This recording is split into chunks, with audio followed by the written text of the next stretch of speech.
Hai, Assalamualaikum. Untuk video kali ni saya akan share resepi dan juga cara-cara untuk buat kek coklat moist versi comel. Saiz macam ni sangat sesuai kalau kita nak buat dessert table, jamuan atau potluck. Untuk bahan-bahan senang je, sama je macam kek coklat lain. Saya gunakan 1 cawan gula perang, 3 biji telur grade A, 1 sudu kecil esen vanila dan saya akan blendkan bahan-bahan ni. Blendnya tak lama pun, cukup sekadar gula tu hancur and sebati. Bergantung pada blender masing-masing lah. Boleh blend 2 hingga 3 kali.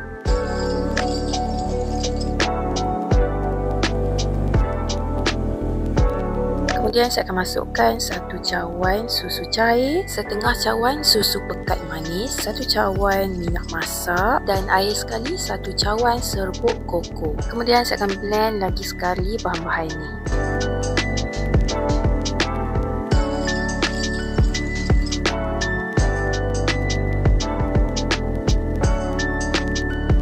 So bahan dah sebati, kita akan transfer ke dalam 1 mangkuk besar.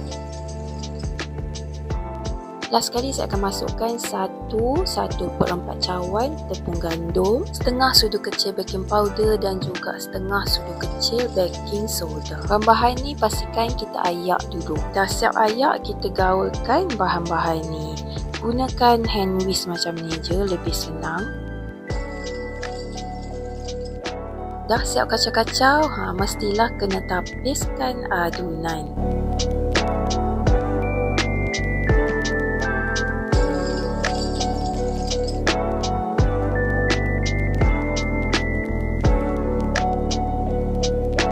So dah siap adunan kek coklat, kita ketepikan sekejap. Sediakan pula acuan. Untuk kali ni saya gunakan acuan lompang. Kebiasaannya saiz lompang ni ada 2 saiz, so saya ambil saiz kecil. Sapukan minyak terlebih dahulu. Saya akan gunakan 39 pieces acuan lompang. Kemudian masukkan adunan yang kita siapkan tadi ke dalam piping bag. Tuangkanlah. Kita masukkan adunan tu ke dalam acuan lompang. Lebih mudah kalau kita buat macam ni. Untuk sukatan serta acuan ni memang saya akan masukkan penuh-penuh. Sebab saya memang nak kek coklat saya nanti akan lebih tinggi. So dia punya kek tu dia akan terkeluar sikit dari acuan lompang. So pengukus kita pun dah ready. Kita kukuskan kek ni selama lebih kurang 18 minit hingga 20 minit. Kalau guna pengukus macam saya ni, 18 minit pun dah cukup. Dah ngam dah. So selepas 18 minit inilah hasilnya. Jom kita tengok sama-sama.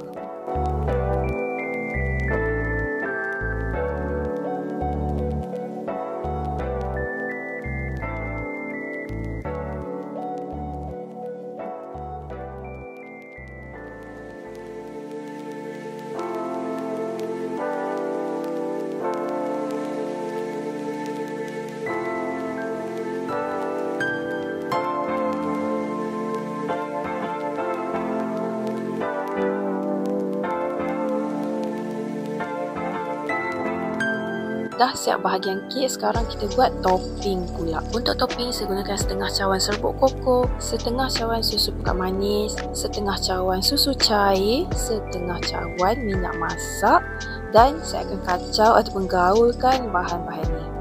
Belum buka api lagi, gaul sampai sebati dan barulah kita buka api dan masak menggunakan teknik double boil. So sambung kacau sampailah semua bahan ni sebati. Kemudian bila dah suam sikit, masukkan dalam piping bag.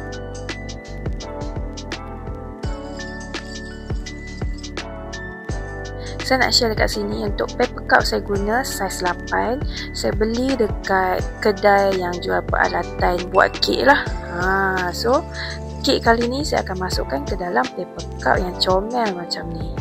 Keluarkan dari acuan lompang tadi tu yang kita terbalikkan dan masukkan ke dalam paper cup tadi. So saya tengok dekat TikTok, dekat Instagram ramai yang buat macam ni, nampak cantik dan cute. Kalau macam ni bila kita buat dessert table ataupun majlis hari jadi, apa-apa potluck, sangat senang. Kita boleh terus ambil satu-satu. Ambil sekali dengan paper cup tu. So jom kita close up sikit, kita tengok tekstur kek dekat dalam.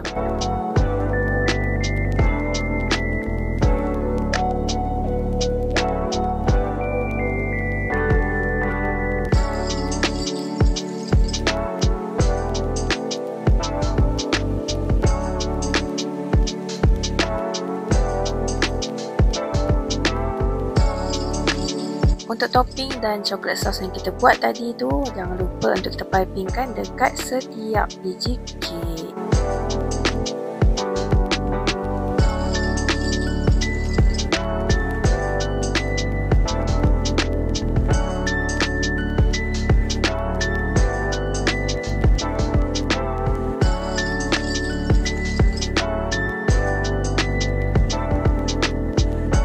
Last sekali untuk hiasan, boleh taburkan dengan coklat ball crispy macam ni.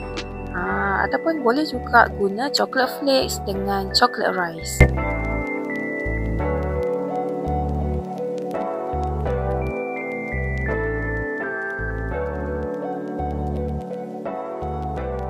So dah siap lah kita punya kek coklat moist versi comel dan cute. Selamat mencuba dan jangan lupa like, komen, share dan subscribe YouTube channel Umi Hasna.